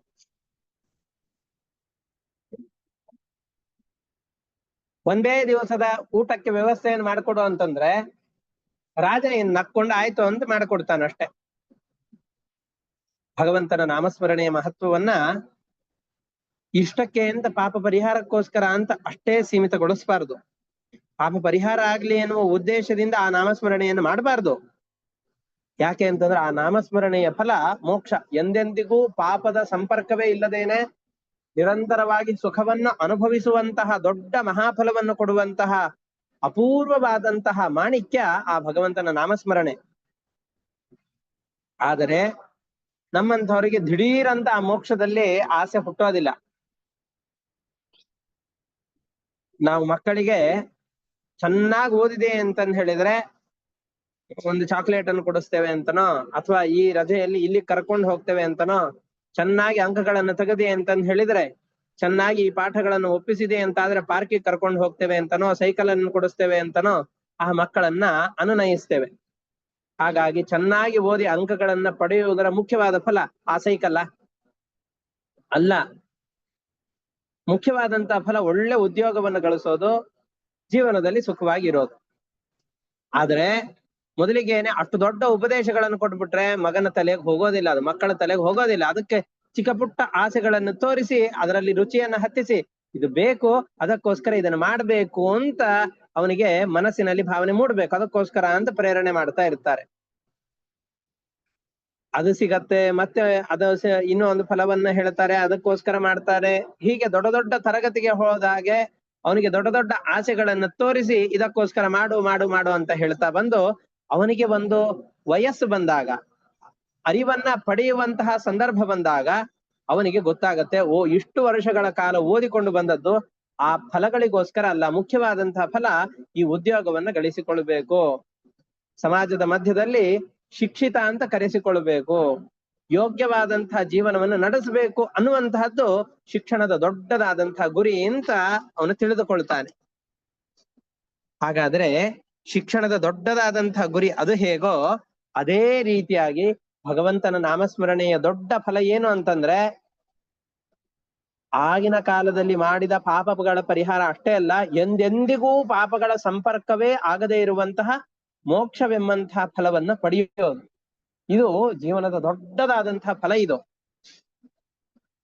ಅದಕ್ಕೋಸ್ಕರವೇ ನಾಮಸ್ಮರಣೆಯನ್ನು ಮಾಡಬೇಕು, ಭಗವಂತನಲ್ಲಿ ನಿರಂತರವಾಗಿ ಭಕ್ತಿ ಅಭಿವೃದ್ಧಿ ಆಗಲಿ ಎಂಬಂತಹ ಉದ್ದೇಶದಿಂದಲೇ ಅದನ್ನು ಮಾಡಬೇಕು. ಆದರೆ ಇವನಿಗೆ ಅನೇಕ ಸತ್ಕರ್ಮಗಳನ್ನು ಮಾಡಿದರೂ ತತ್ಕಾಲದಲ್ಲಿ ಪ್ರಾರಬ್ಧ ಕರ್ಮ ವಶದಿಂದಾಗಿ ಕೆಲವಷ್ಟು ಕಾಲ ಅವನು ಅಪಮಾರ್ಗದಲ್ಲಿ ಹೋಗಿದ್ದ, ದುಷ್ಟ ಕರ್ಮಗಳನ್ನು ಮಾಡ್ತಾ ಇದ್ದ. ಅಲ್ಲರಿ 60 ವರ್ಷಗಳ ಕಾಲ ದುಷ್ಟ ಕೆಲಸವನ್ನು ಮಾಡಿದ್ದಾನೆ, ಏನು ಸ್ವಲ್ಪವೇ ಕಾಲ ಅಂತ ಹೇಳ್ತೀರಿ? ಸ್ವಲ್ಪವೇ ಕಾಲ ಅದು. ಹಿರಣ್ಯಕಶಿಪು, ಹಿರಣ್ಯಾಕ್ಷ, ರಾವಣ, ಕುಂಭಕರ್ಣ ಇವ್ರು ಎಲ್ರೂ ಕೂಡ ಮಾಡಿದ್ದು ಶಿಶುಪಾಲ, ದಂತವಕ್ರ, ಇದರ ರಾವಣದ್ದು ಸಾವಿರಾರು ವರ್ಷಗಳ ಕಾಲ ಭಗವಂತನ ವಿರೋಧವನ್ನು ಮಾಡಿದ್ದಾನೆ. ಹಿರಣ್ಯಕಶಿಪು, ಹಿರಣ್ಯಾಕ್ಷ, ಪ್ರಹ್ಲಾದನ ಕಥೆ ಮುಂದೆ ಬರುತ್ತೆ. ಹಿರಣ್ಯಾಕ್ಷನ ಕಥೆಯನ್ನು ನಾವು ಹಿಂದಿನ ಸ್ಕಂದಗಳಲ್ಲಿ ಗಮನಿಸಿದ್ದೇವೆ. ಸಾವಿರಾರು ವರ್ಷಗಳ ಕಾಲ ಭಗವಂತನ ದ್ವೇಷವನ್ನು ಮಾಡಿದವರು. ಆದರೆ ಅವರು ಸ್ವರೂಪದ ಭಗವಂತನ ದ್ವಾರಪಾಲಕರವರು. ಶಾಪದ ಸಂದರ್ಭದಿಂದಾಗಿ, ಶಾಪದ ವಶದಿಂದಾಗಿ ಈ ಅನರ್ಥ ಅವರಿಗೆ ಬಂದಿದೆ. ಆದ್ರೆ ಭಗವಂತ ಎಷ್ಟು ಕರುಣಾಮಯಿ ಅಂತಂದ್ರೆ, ಸ್ವಭಾವತಃ ಇವರು ಒಳ್ಳೆಯವರಾಗಿದ್ದಾರೆ, ತತ್ಕಾಲದಲ್ಲಿ ಶಾಪಗಳ ಪ್ರಭಾವದಿಂದ ಇಷ್ಟು ದೊಡ್ಡ ಅನರ್ಥವನ್ನು ಅನುಭವಿಸಿದ್ದಾರೆ ಅಂತ ತಿಳಿದುಕೊಂಡು ಆ ಶಾಪಕ್ಕೆ ತಕ್ಕದಾದಂತಹ ಪ್ರಾಯಶ್ಚಿತ್ತವನ್ನು ಮಾಡಿಕೊಂಡು ಮಾಡಿದ ತತ್ಕ್ಷಣದಲ್ಲಿಯೇ ಅವರಿಗೆ ಉತ್ತಮವಾದಂತಹ ಗತಿಯನ್ನು ಕೊಟ್ಟುಬಿಟ್ಟಿದ್ದಾರೆ. ಅವರು ಮತ್ತೆ ದುಃಖವನ್ನು ಅನುಭವಿಸುವ ಹಾಗೆ ಮಾಡ್ಲಿಲ್ಲ. ಹಾಗೆಯೇನೆ ಪರಮಾತ್ಮನು ಕೂಡ ಅಷ್ಟು ದೊಡ್ಡ ಜೀವನ ಕಾಲದಲ್ಲಿ, ಜೀವನ ಸಾವಿರಾರು ಜನ್ಮಗಳ ಮಧ್ಯದಲ್ಲಿ ಯಾವುದೋ ಒಂದು ಜನ್ಮದಲ್ಲಿ ಕೆಲವು ವರ್ಷಗಳ ಕಾಲ ಇವನು ಪ್ರಾರಬ್ಧ ಕರ್ಮದ ವಶದಿಂದಾಗಿ ಅನರ್ಥ ಮಾರ್ಗದಲ್ಲಿ ಇದ್ದಂತಹ ವ್ಯಕ್ತಿ ಕೊನೆಯ ಕಾಲದಲ್ಲಿ ತನ್ನ ಪ್ರಾರಬ್ಧ ಕರ್ಮಗಳೆಲ್ಲವೂ ಕಳೆದಾಗ ಆ ಪ್ರಾರಬ್ಧ ಕರ್ಮಗಳ ಕೊನೆಯ ಸಂದರ್ಭದಲ್ಲಿ ಇದು ಭಗವಂತನ ನಾಮ ಅಂತ ತಿಳಿದುಕೊಂಡು ಮಗನ ನಾಮವನ್ನು ಕರಿಬೇಕಾದ್ರೆ ಅನುಸಂಧಾನ ಮಾಡಿದ್ರಿಂದಾಗಿ ವಿಷ್ಣುದೂತರು ಬಂದು ಅವನನ್ನ ಪಾರು ಮಾಡಿದ್ದಾರೆ ಅಂತಾದರೆ, ಜೀವನ ಪೂರ್ತಿಯಾಗಿ ದಿನದಲ್ಲೂ ಕೂಡ ಹಗಲು ರಾತ್ರಿಗಳಲ್ಲಿ ಆ ಭಗವಂತನ ಉದ್ದೇಶದಿಂದ ಕರ್ಮಗಳನ್ನ ಆಚರಣೆ ಮಾಡಿ ಭಗವಂತನ ನಾಮಸ್ಮರಣೆಯನ್ನು ಮಾಡಿದೆವು ಅಂತಾದ್ರೆ ಆವಾಗ ನಮಗೆ ಸಿಗುವಂತಹ ಪ್ರತಿಫಲವೆಷ್ಟು. ಹಾಗಾಗಿ ಎಲ್ಲರೂ ಕೂಡ ತಿಳಿದುಕೊಳ್ಳಿ, ಆ ಭಗವಂತನ ನಾಮಸ್ಮರಣೆಯೊಂದನ್ನು ಹೊರತುಪಡಿಸಿದರೆ ನಮ್ಮನ್ನ ಈ ದೊಡ್ಡದಾದ ಸಂಸಾರ ಸಾಗರದಿಂದ ದಾಟಿಸುವಂತಹ ಮತ್ತೊಂದು ದೋಣಿ ಕಾಣಿಸಲಾಗದು. ಉಳಿದ ಎಲ್ಲ ದೋಣಿಗಳು ಇವೆ. ನಾವು ಯಾವುದೋ ಒಂದು ಫಲವನ್ನ ಬಯಸಿಕೊಂಡು ಅನೇಕ ವಿಷಯ ಭೋಗಕ್ಕೆ ಮರುಳಾಗಿ, ವೇದದಲ್ಲೆಲ್ಲ ಹೇಳ್ತಾರೆ, ನಿಮ್ಗೇನಾದ್ರೂ ಈ ರಾಹು ದೋಷ ಬಂತು, ಶನಿ ದೋಷ ಬಂತು, ತಾತ್ಕಾಲಿಕವಾದಂತಹ ಯಾವ್ದೋ ಅನರ್ಥವಾಯ್ತು, ಅದಕ್ಕೆ ಈ ಯಜ್ಞ ಯಾಗಾದಿಗಳನ್ನ ಮಾಡಿ, ಈ ಯಜ್ಞ ಯಾಗಾದಿಗಳನ್ನ ಮಾಡಿ ಅಂತ ಅದನ್ನ ಹೇಳ್ತಾರೆ. ಅದು ಹೇಗೆ ಅಂದ್ರೆ, ಮಕ್ಕಳೆಲ್ಲ ಓದ್ಬೇಕು ಅಂತ ಸೈಕಲ್ ಅನ್ನು ಕೊಡಿಸ್ತೇವೆ ಅಂತ ಹೇಳ್ತಾರಲ್ಲ ಹಾಗೆ. ಅವನು ಇಡೀ ಜೀವನದ ಫಲವೇ ಸೈಕಲ್ಲು ಅಂತ ಅನ್ಕೊಂಡು ಇಡೀ ಜೀವನ ಪೂರ್ತಿ ಸೈಕಲ್ ಅಲ್ಲೇ ಸುತ್ತ ಹಾಕ್ತಾ ಕೂತ್ಬಿಟ್ರೆ ಹಾಗಲ್ಲ. ಯಜ್ಞ ಯಾಗಾದಿಗಳು ವಿಧಾನ ಮಾಡುವಂತಹ ಈ ವೇದ ಅವುಗಳನ್ನ ತಾತ್ಕಾಲಿಕವಾದಂತಹ ಶ್ರಮ ಪರಿಹಾರಕ್ಕೋಸ್ಕರ ಅಂತ ಹೇಳಿ ನಾವು ಊರಿಗೆ ಅಂತ ಹೋಗ್ತಾ ಇರ್ತೇವೆ, ಪಾದಯಾತ್ರೆಗೆ ಅಂತ ಹೋಗ್ತಾ ಇರ್ತೇವೆ. ಎಲ್ಲೋ ಒಂದು ಕಡೆಯಲ್ಲಿ ನೆರಳು ಬರುತ್ತೆ, ಮರದ ಬುಡದಲ್ಲಿ ಕೂಡ್ತೇವೆ. ಓ ನೆರಳಿದೆ ಅಂತ ಅಲ್ಲೇ ಟೆಂಟ್ ಹಾಕ್ಬಿಡ್ತೇವಾ? ನಮ್ಮ ಮನೆ ಮಾರು ಎಲ್ಲವನ್ನು ಕೂಡ ಮರೆತು ಅಲ್ಲೇ ಇದ್ ಬಿಡ್ತೇವಾ? ಇಲ್ಲ, ಅದು ತಾತ್ಕಾಲಿಕವಾದಂತಹ ಶ್ರಮ ಪರಿಹಾರಕ್ಕೋಸ್ಕರ ಇರುವಂತಹ ಒಂದು ಚಿಕ್ಕ ಸ್ಟಾಪ್ ಅಷ್ಟೇ, ಅಲ್ಲಿಗೆ ನಿಲ್ಲೋದಿಲ್ಲ ನಾವು. ನಮ್ಮ ಗಮ್ಯಕ್ಕೆ ಹೋಗಿ ಮುಟ್ಟಿದ ಮೇಲೇನೆ ನಾವು ವಿರಮಿಸ್ತೇವೆ. ಅದೇ ರೀತಿಯಾಗಿ ಈ ಸ್ವರ್ಗಾದಿ ಫಲಗಳೆಲ್ಲವೂ ಕೂಡ ಮಧ್ಯದಲ್ಲಿ ಸಿಗುವಂತಹ ನೆರಳಿಗೋಸ್ಕರ ಇರುವಂತಹ ವಿಶ್ರಾಂತಿ ಧಾಮಗಳಂತೆ. ಓ ಸ್ವರ್ಗಾದಿ ಫಲಕ್ಕೋಸ್ಕರ ಇದನ್ನ ಹೇಳಿದ್ದಾರೆ, ಸಾಕಪ್ಪ ಈ ಜೀವನದಲ್ಲಿ ತೃಪ್ತರಾದವು ಅಂತ ಅಷ್ಟಕ್ಕೆ ನಾವು ನಿಲ್ಲಿಸಬಾರದು. ಯಾಕೆ ಅಂತಂದ್ರೆ ಆ ಎಲ್ಲ ಫಲಗಳು ಕೂಡ ಒಂದಲ್ಲ ಒಂದು ದಿವಸ ಮತ್ತೆ ಕ್ಷಯವನ್ನು ಹೊಂದಿಬಿಡತ್ತೆ, ಮತ್ತೆ ಇಲ್ಲೇ ಬಂದು ಬೀಳ್ಬೇಕಾಗತ್ತೆ, ಮತ್ತೆ ದುಃಖಗಳನ್ನು ಅನುಭವಿಸ್ಬೇಕಾಗತ್ತೆ. ಪ್ರತಿನಿತ್ಯದಲ್ಲಿ ಒಂದಲ್ಲ ಒಂದು ರೀತಿಯಾದ ಮಾನಸಿಕವಾದ ಕ್ಲೇಶಗಳು, ದೈಹಿಕವಾದ ಅನಾರೋಗ್ಯಗಳು, ವಾಚಿಕವಾದಂತಹ ಹಿಂಸೆಗಳು ಇವೆಲ್ಲವೂ ಕೂಡ ಬರ್ತಾನೇ ಇರತ್ತೆ. ಅದಕ್ಕೋಸ್ಕರ ಭಗವಂತನ ನಾಮಸ್ಮರಣೆಯನ್ನು ಮಾಡ್ತಾ ಇರಬೇಕು. ಅದರಲ್ಲಿಯೂ ಕೂಡ ಅಚ್ಯುತಾನಂತ ಗೋವಿಂದ ನಾಮೋಚ್ಚಾರಣ ಭೇಷಜಾತ್ ನಶ್ಯಂತಿ ಸಕಲಾ ರೋಗಾಹ ಸತ್ಯಂ ಸತ್ಯಂ ವದಾಮ್ಯಹಂ. ಅಚ್ಯುತ, ಅನಂತ, ಗೋವಿಂದ ಅಂತ ನಿರಂತರವಾಗಿ ಹೇಳ್ತಾ ಇರಬೇಕು. ಇದನ್ನ ರುದ್ರದೇವರು ತನ್ನ ಪತ್ನಿಯಾದಂತಹ ಪಾರ್ವತೀ ದೇವಿಯ ಬಳಿಯಲ್ಲಿ ಹೇಳಿದ್ರು, ನೀವು ವಿಷವನ್ನ ಕುಡಿದ್ರಲ್ಲ, ವಿಷದ ನಂಜಿನಿಂದ ಹೇಗೆ ಪಾರಾದ್ರಿ? ಅದಕ್ಕೆ ಅವ್ರು ಹೇಳ್ತಾ ಇದ್ದಾರೆ, ಅಚ್ಯುತಾನಂತ ಗೋವಿಂದ ಅಂತ ಭಗವಂತನ ನಾಮಸ್ಮರಣೆಯನ್ನು ನಿರಂತರವಾಗಿ ಮಾಡ್ತಾ ಇದ್ದೆ, ವಿಷದ ಬೇಗೆ ನನಗೆ ಆಗಲೇ ಇಲ್ಲ ಅಂತ ಹೇಳ್ತಾರೆ. ಆ ಕಥೆ ಎಲ್ಲ ಮುಂದೆ ಭಾಗವತದಲ್ಲಿ ಬರುತ್ತೆ, 7, 8ನೇ ಸ್ಕಂದದಲ್ಲಿ ಎಲ್ಲ ಬರುತ್ತೆ. ಇಲ್ಲಿ ಮತ್ತೆ ವಿಸ್ತಾರವಾಗಿ ನೋಡೋಣ. ಹಾಗೆ ನಮಗೆ ಬರುವಂತಹ ಎಲ್ಲ ಆಯಾಸವನ್ನು ಪರಿಹಾರ ಮಾಡುವಂತಹದ್ದು. ನಾವು ವಾಚಿಕವಾಗಿ ಮಾತಿನಿಂದ, ಮಾನಸಿಕವಾಗಿ ಮನಸ್ಸಿನಿಂದ, ದೈಹಿಕವಾಗಿ ಅನೇಕ ಕೆಟ್ಟ ಕೆಲಸಗಳನ್ನು ಮಾಡ್ತಾ ಇರ್ತೇವೆ, ನಿರಂತರವಾಗಿ ಮಾಡ್ತಾ ಇರ್ತೇವೆ. ಅದಕ್ಕೆ ಅಚ್ಯುತ, ಅನಂತ, ಗೋವಿಂದ ಅಂತ ನಾಮೋಚ್ಚಾರಣೆಯನ್ನು ಮಾಡ್ತಾ ಇದ್ರೆ ವಾಚಿಕ, ಮಾನಸಿಕ, ದೈಹಿಕವಾದ ಯಾವ್ಯಾವ ಪಾಪಗಳನ್ನು ಮಾಡ್ತಾ ಇರ್ತೇವೋ ಆ ಪಾಪಗಳೆಲ್ಲವೂ ಕೂಡ ಸುಟ್ಟು ಭಸ್ಮವಾಗ್ತಾ ಇರುತ್ತೆ. ಮಾಡ್ತಾ ಇರ್ಬೇಕಾದ್ರೆ ಟೇಪ್ ರೆಕಾರ್ಡರ್ ತರ ಮಾಡಬಾರ್ದಷ್ಟೇ. ಅದಕ್ಕೆ ಏನ್ ಹೇಳ್ತಾ ಇದ್ದೇನೆ ಅನ್ನುವ ಅರಿವಿಲ್ಲದೇನೆ ಅದು ಹೇಳ್ತಾ ಇರತ್ತೆ. ಹಾಗೆ ಮಾಡ್ತಾ ಇರಬಾರ್ದು. ಹೊರತಾಗಿ ಇದು ಭಗವಂತನ ನಾಮಸ್ಮರಣೆ, ಇದನ್ನ ನಿರಂತರವಾಗಿ ಹೇಳ್ತಾ ಇದ್ದೆ ಅಂತಾದ್ರೆ ನನ್ನಲ್ಲಿರುವ ಎಲ್ಲ ಪಾಪಗಳು ಕೂಡ ನಿವಾರಣೆಯಾಗತ್ತೆ ಎಂಬಂತಹ ಭಾವನೆಯನ್ನಿಟ್ಟುಕೊಂಡು ಆ ನಾಮಸ್ಮರಣೆಯನ್ನು ಮಾಡ್ತಾ ಇರಬೇಕು.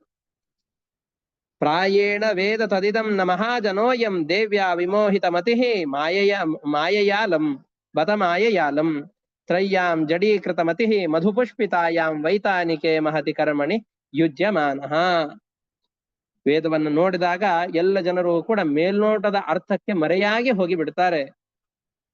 ಪರಮಾತ್ಮ ಮರೆಯಾಗುವ ಹಾಗೆ ಮಾಡ್ತಾನೆ. ಅಯೋಗ್ಯರು, ಇವ್ರ ಯೋಗ್ಯತೆಯೇ ಇಷ್ಟು, ಇವ್ರಿಗೆ ಸರಿಯಾಗದು ತಿಳಿಬಾರ್ದು ಅಂತ ಅಂದುಕೊಂಡು ಅವ್ರಿಗೆ ಅಷ್ಟೇ ಅರ್ಥ ಗೊತ್ತಾಗುವ ಹಾಗೆ ಅವರನ್ನ ಅಷ್ಟಕ್ಕೆ ಸೀಮಿತವಾಗಿಟ್ಟಿರ್ತಾನೆ. ಮುಂದೆ ಹೋಗ್ಲಿಕ್ಕೆ ಬಿಡೋದಿಲ್ಲ. ದೇವಸ್ಥಾನಕ್ಕೆ ಬರಬೇಕು, ದೇವ್ರ ಎದುರುಗಡೆ ನಿಲ್ಬೇಕು, ಮನೆಯಲ್ಲಿ ಗ್ಯಾಸ್ ಆರಿಸಿದ್ದೇನೋ ಇಲ್ಲೋ, ಮನೆ ಬೀಗ ಸರಿಯಾಗಿ ಹಾಕಿದ್ದೇನೋ ಇಲ್ಲೋ ಅಂತಾನೇ ನೆನಪಿಗೆ ಬರ್ಬೇಕು. ಅಲ್ಲಿ ದೇವರ ಎದುರುಗಡೆಯಲ್ಲಿ ನಿಂತಾಗ ದೇವರ ಮೂರ್ತಿಯಲ್ಲಿ ಭಗವಂತನ ಸನ್ನಿಧಾನವನ್ನು ಚಿಂತನೆ ಮಾಡುವ ಯೋಗ್ಯತೆಯನ್ನೇ ನಮಗ್ ಕೊಡೋದಿಲ್ಲ. ಒಂದೋ ಹೋಗ್ಲಿಕ್ಕೆ ಬಿಡೋದಿಲ್ಲ, ಹೋದ್ರು ಅಲ್ಲಿ ಬರೀ ನಮ್ಮ ವ್ಯಾಪಾರ ವ್ಯವಹಾರಗಳು, ಜೀವನದಲ್ಲಿ ಮಾಡ್ಬೇಕಾದ ಎಲ್ಲ ಕೆಟ್ಟ ಕೆಟ್ಟ ಯೋಚನೆಗಳೇನಿರುತ್ತೋ, ಏನೇನು ಇಡೀ ದಿನದಲ್ಲಿ ಮಾಡ್ಬೇಕಾದ ಕೆಲಸಗಳಿರತ್ತೋ ಆ ಎಲ್ಲ ಕೆಲಸಗಳು ದೇವರ ಮೂರ್ತಿಯ ಎದುರುಗಡೆಯಲ್ಲಿ ಬಂದು ನಿಂತಾಗ್ಲೇ ಬರುತ್ತೆ. ನಮ್ಮ ಯೋಗ್ಯತೆಯೇ ಅಷ್ಟಕ್ಕೆ ಸೀಮಿತನನ್ನಾಗಿ ಮಾಡಿ ಬಿಡುತ್ತಾನೆ. ವೇದ ನಿಜವಾಗಿ ಬೋಧನೆ ಮಾಡ್ತಾ ಇರುವಂತಹದ್ದು ಬರೀ ಆ ಕ್ಷುದ್ರ ಫಲವನ್ನಲ್ಲ.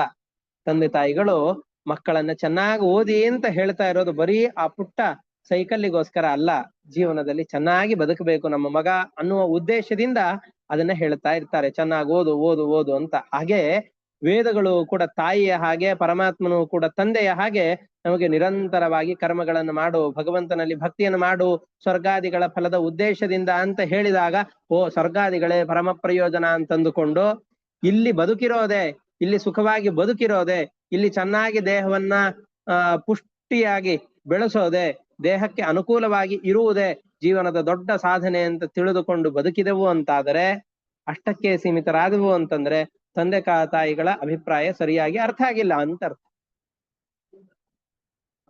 ಹಾಗಾಗಿ ಈ ರೀತಿಯಾಗಿ ಅಧಮರಾದಂತಹ ಜನರು ಈ ಭಾವನೆಯನ್ನ ಗ್ರಹಿಸೋದಿಲ್ಲ.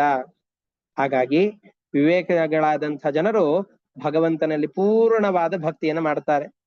ವಸ್ತುತಃ ಇವರು ಪಾಪವನ್ನು ಮಾಡೋದಿಲ್ಲ, ಅಕಸ್ಮಾತ್ ಆಗಿ ಗೊತ್ತಿಲ್ಲದೇನೆ ಪಾಪಗಳು ಉಂಟಾದ್ರೂ ಆ ಭಗವಂತನ ನಾಮಸ್ಮರಣೆ ಎಂಬಂತಹ ಬೆಂಕಿಯಿಂದ ಅದೆಲ್ಲವನ್ನು ಕೂಡ ಪರಿಹಾರ ಮಾಡಿಕೊಂಡು ಬಿಡುತ್ತಾರೆ. ತೇ ದೇವ ಸಿದ್ಧ ಪರಿಗೀತ ಪವಿತ್ರ ಗಾಥಾಹ ಯೇ ಸಾಧವಃ ಸಮದೃಶೋ ಭಗವತ್ ಪ್ರಪನ್ನಾಹ ತಾನ್ ನೋಪಸೀದತ ಹರೇರ್ ಗದಯಾಭಿಗುಪ್ತಾನ್ ನೈಷಾಂ ಭಯಂ ನಚ ವಯಂ ಪ್ರಭವಾಮ ದಂಡೆ. ಯಮದೇವರು ಆ ಯಮದೂತರಿಗೆ ಹೇಳ್ತಾ ಇರುವಂತಹ ಒಂದು ಮಾತು, ಕಿವಿ ಮಾತು ಇದು. ಯಮಭಟರೇ, ಎಲ್ಲರಲ್ಲೂ ಕೂಡ ಭಗವಂತನ ಸನ್ನಿಧಾನ ಇರುತ್ತೆ. ಭಗವಂತನ ಸನ್ನಿಧಾನ ಇಲ್ಲದೆ ಇರುವಂತಹ ಪ್ರದೇಶವೇ ಇಲ್ಲ. ಅದಕ್ಕೆ ಪ್ರಹ್ಲಾದ ರಾಜರಿಗೆ ಆ ಅರಿವು ಇರುವ ಕಾರಣದಿಂದಾಗಿ ಎಲ್ಲೆಲ್ಲಿದ್ದಾರೆ ದೇವರು ಅಂತಂದ, ಗೋಡೆಯಲ್ಲೂ ಇದ್ದಾರೆ, ಕಂಬದಲ್ಲೂ ಇದ್ದಾರೆ, ನನ್ನೊಳಗೂ ಇದ್ದಾರೆ, ನಿನ್ನೊಳಗಡೆ ಎಲ್ಲ ಕಡೆಯಲ್ಲಿದ್ದಾರೆ ಅಂತ ಹೇಳಿದ್ ಈ ಅಭಿಪ್ರಾಯದಿಂದ. ಹಾಗಾದ್ರೆ ಭಗವಂತನಿಲ್ಲದೆ ಇರುವಂತಹ ಸ್ಥಳ ಯಾವುದೂ ಇಲ್ಲ. ಆದರೆ ಭಗವಂತ ಎಲ್ಲ ಕಡೆಯಲ್ಲಿ ಇದ್ದಾನೆ ಅಂತ ನಮ್ಗೆ ಯಾರಿಗೂ ಗೊತ್ತಿಲ್ಲ. ಅವನು ಇಲ್ಲದೆ ಇರುವ ಸ್ಥಳಗಳಿಲ್ಲ, ಅವನು ಇಲ್ಲಿ ಎಲ್ಲಾ ಕಡೆಯಲ್ಲಿ ಇದ್ದಾನೆ ಅನ್ನೋದು ನಮಗ್ ಗೊತ್ತಿಲ್ಲ. ನಾವು ಉಸಿರಾಡಿಸ್ತಾ ಇರ್ತೇವೆ, ನಮಗ್ ಸುತ್ತಲೂ ಗಾಳಿ ಇದೆ ಅಂತ ಯಾವಾಗಾದ್ರೂ ತಲೆಗೆ ಬಂದಿರತ್ತ? ಈ ತರ ಯೋಚನೆ ಮಾಡಿದಾಗ ಬಿಟ್ಟು ಇಲ್ಲೆಲ್ಲ ಗಾಳಿ ಹರಿದಾಡ್ತಾ ಇದೆ, ನಾವು ಉಸಿರಾಡಿಸ್ತಾ ಇದ್ದೇವೆ ಅಂತಂದ್ರೆ ಆಮ್ಲಜನಕ ಇವೆಲ್ಲವೂ ಕೂಡ ಚೆನ್ನಾಗಿ ಇಲ್ಲಿ ವಾತಾವರಣದಲ್ಲಿ ಇದೆ ಅಂತ ನಮ್ಗೆ ಗೊತ್ತಿರತ್ತ? ನಾವು ಪ್ರತಿ ಕ್ಷಣದಲ್ಲೂ ಕೂಡ ಇಲ್ಲೆಲ್ಲ ಗಾಳಿ ಹರಿತಾ ಇದೆ ಅಂತ ಅಂದುಕೊಂಡು ಉಸಿರನ್ನು ತಗೊಳ್ಬೇಕಾದ್ರೆಲ್ಲ ಅದರ ಜ್ಞಾನ ಇರೋದಿಲ್ಲ. ಆದ್ರೆ ಗೊತ್ತಿದ್ದೋ ಗೊತ್ತಿಲ್ದೇನೋ ಉಸಿರಾಡಿಸ್ತಾ ಇರ್ತೇವೆ ಅಷ್ಟೇ. ಹಾಗೆ ಭಗವಂತ ಎಲ್ಲ ಕಡೆಯಲ್ಲಿ ಇದ್ದಾನೆ, ಆದ್ರೆ ಇದ್ದಾನೆ ಅಂತ ತಿಳಿಯೋರು ತುಂಬಾ ಕೆಲವು ಜನ ಮಾತ್ರ. ಯಾರು ಆ ಭಗವಂತನನ್ನ ತಿಳಿದುಕೊಂಡು ಆ ಭಗವಂತನನ್ನ ಆರಾಧನೆ ಮಾಡ್ತಾ ಇರ್ತಾರೋ ಅಂತಹ ವ್ಯಕ್ತಿಗಳ ಸಮೀಪದಲ್ಲಿ ನೀವ್ ಯಾರು ಹೋಗಬೇಡಿ. ಯಾಕೆ ಅಂದ್ರೆ ಅಂತಹ ಜನರು ತುಂಬಾ ಅಪರೂಪ, ಸಿಗೋದೇ ಅಪರೂಪ. ಅಂತಹ ಜನರು ಯಾರು ಇರೋದಿಲ್ಲ. ಅಂತಹ ಜನರು ಅಪರೂಪದಲ್ಲಿ ಅಪರೂಪಕ್ಕೆ ಸಿಗ್ತಾರೆ. ಅಂತಹ ಜನರ ಕೀರ್ತಿಯನ್ನ ದೇವತೆಗಳು, ಸಿದ್ಧರು, ಗಂಧರ್ವರು ಇವರೆಲ್ಲರೂ ಕೂಡ ಚೆನ್ನಾಗಿ ಕೊಂಡಾಡ್ತಾ ಇರ್ತಾರೆ. ನೀವು ಆ ಸಜ್ಜನರ ಬಳಿಯಲ್ಲಿ ಯಮಪಾಶ ಹಾಕ್ತೇನೆ, ನರಕಕ್ಕೆ ಕರ್ಕೊಂಡು ಹೋಗ್ತೇನೆ ಅಂತ ಅವ್ರ ಬಳಿಯಲ್ಲಿ ಹೋಗ್ಬಿಡ್ಬೇಡಿ. ಯಾಕೆ ಅಂತಂದ್ರೆ ಅವರಿಗೆ ಪರಮಾತ್ಮನ ಗದೆಯ ರಕ್ಷಣೆ ಇದೆ, ನಿರಂತರವಾಗಿ ಅವರನ್ನ ರಕ್ಷಣೆ ಮಾಡ್ತಾ ಇರತ್ತೆ, ಏನೂ ಭಯ ಇರೋದಿಲ್ಲ.